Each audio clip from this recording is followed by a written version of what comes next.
किसान भाइयों नमस्कार। मैं आपका दोस्त ओपी कुशवाहा। किसान भाइयों, आप देख रहे हैं कृषि चौपाल। किसान भाइयों, सरसों की फसल करीब 30 से 35 दिन की अवस्था के दौरान हो गई है। तो इस समय किसान भाइयों को चाहिए कि अपनी खड़ी फसल की निगरानी करते रहें। इसमें सामयिक खरपतवार नियंत्रण करना बहुत आवश्यक है, क्योंकि यदि आप इनका नियंत्रण नहीं करते हैं तो जो हम अपनी सरसों की फसल में पोषक तत्व दे रहे हैं वो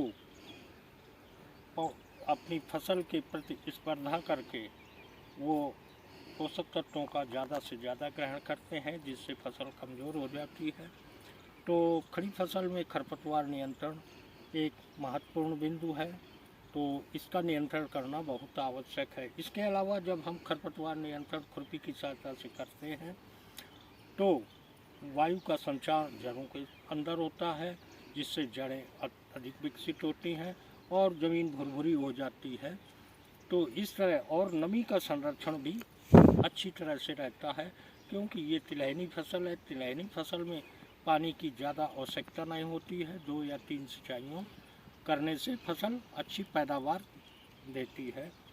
तो किसान भाइयों, जैसे सरसों की खेती काफ़ी लोग जो है लाइन से बुआई करते हैं, कहीं कहीं छिटकवा बीज से बुआई होती है। जहाँ लाइन से बुआई होती है वहाँ करीब 7 से 800 ग्राम प्रति बीघे बीज की आवश्यकता होती है, जिसमें लाइन से लाइन की दूरी 15 से 20 सेंटीमीटर और पौधे से पौधे की दूरी करीब 10 सेंटीमीटर रखना चाहिए। जहाँ छिटकवा होती है वहाँ भी किसान भाई अपने हिसाब से निराई गुड़ाई के समय बिरलीकरण कर देते हैं। किसान भाइयों, इस फसल में चूँकि तिलहनी फसल है, ये झाड़ वाली फसल है, इसमें बिरलीकरण होना बहुत आवश्यक है। तो जब हम निराई गुड़ाई करते हैं उस समय बिरलीकरण हो जाता है, या फिर निराई गुड़ाई के बाद आप अपने खेत की निगरानी करें और पूरी फसल में घूम जाएं, तो जहाँ जहाँ घने पौधे हों वहाँ कमज़ोर पौधों को उखाड़ के अलग कर देना चाहिए। बात आती है पोषक तत्व प्रबंधन की। किसान भाई ज़्यादा से ज़्यादा फास्फेटिक उर्वरक देता है, जबकि तिलहनी फसलों में फास्फोरस के साथ सल्फर की आवश्यकता पड़ती है।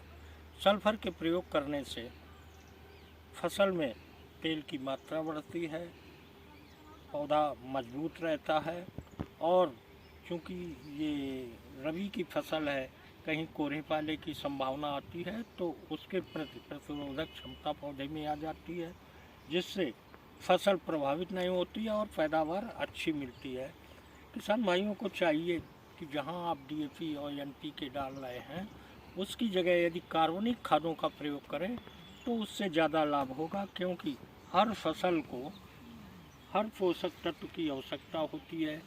कहीं गौण पोषक तत्व की, मुख्य पोषक तत्व की और सूक्ष्म पोषक तत्वों की आवश्यकता होती है।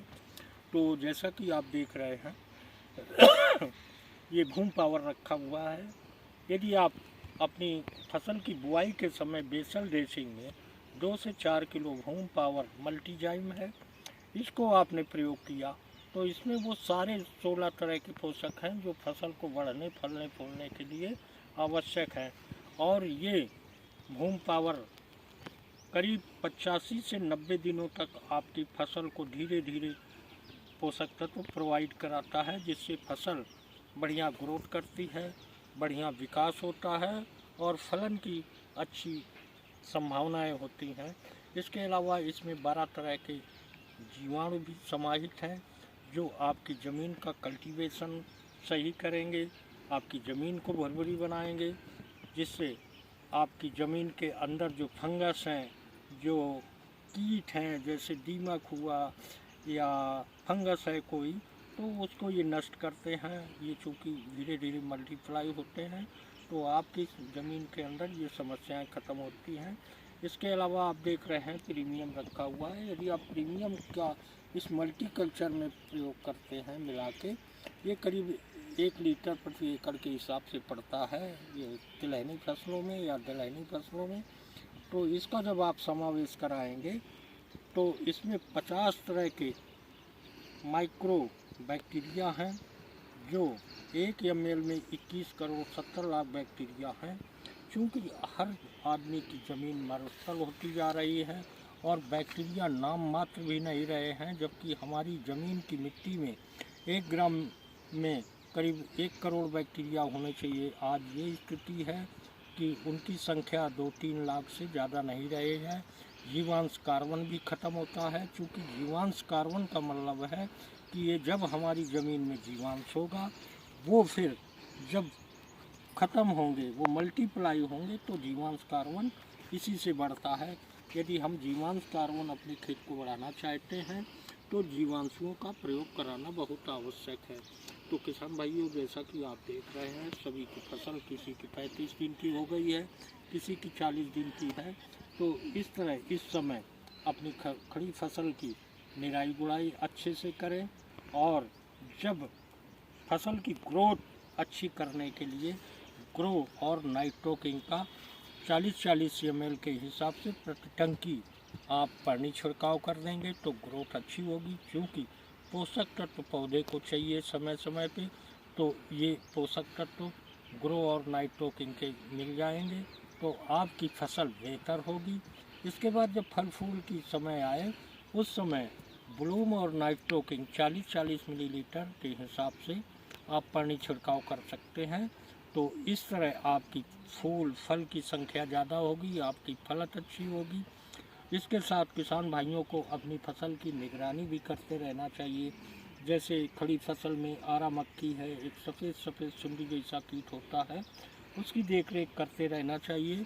तो इन जो पानी छिड़काव में आप नीम पेस्टिसाइड 20 ml प्रति टंकी के हिसाब से भी मिला सकते हैं, तो ये कोई भी कीट इसमें नहीं आएगा।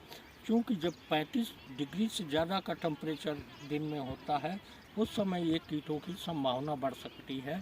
तो किसान भाई अपनी तिलहनी फसलों की देखरेख करते रहें और खड़ी फसल का प्रबंधन निराई गुड़ाई करके आप अच्छा लाभ कमा सकते हैं।